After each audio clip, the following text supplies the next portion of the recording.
A new DUI policy is coming to McHenry County, and that doesn't sit well with at least one defense attorney. I'm Christian Farr in Woodstock, and I'll have that story coming up. New at 4:30, a big rule change in McHenry County. If his officer thinks you've been drinking and driving and you refuse a breathalyzer, you're not going straight to jail, you're going straight to a hospital. NBC5's Christian Farr reports.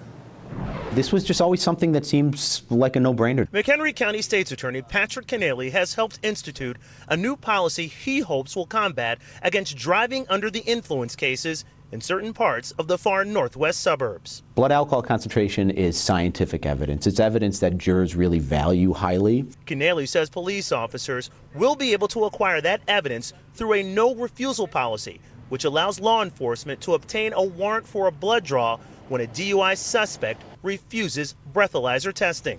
If they refused to blow into the breathalyzer machine prior to this policy, that was essentially it. That meant that we had to go and prosecute this case without evidence of blood alcohol concentration, which is really the strongest evidence that the prosecution can have.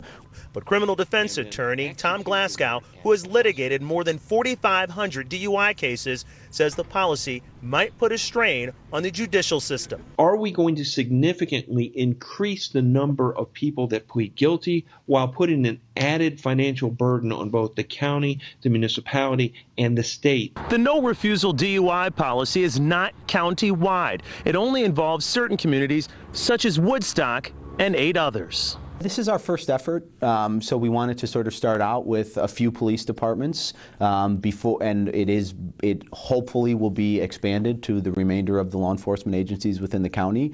Glasgow isn't sure the new policy will work and says field sobriety testing works. We really have to weigh the cost-benefit analysis of whether or not this is something that municipalities truly want to engage in. In Woodstock, Christian Farr, NBC5 News.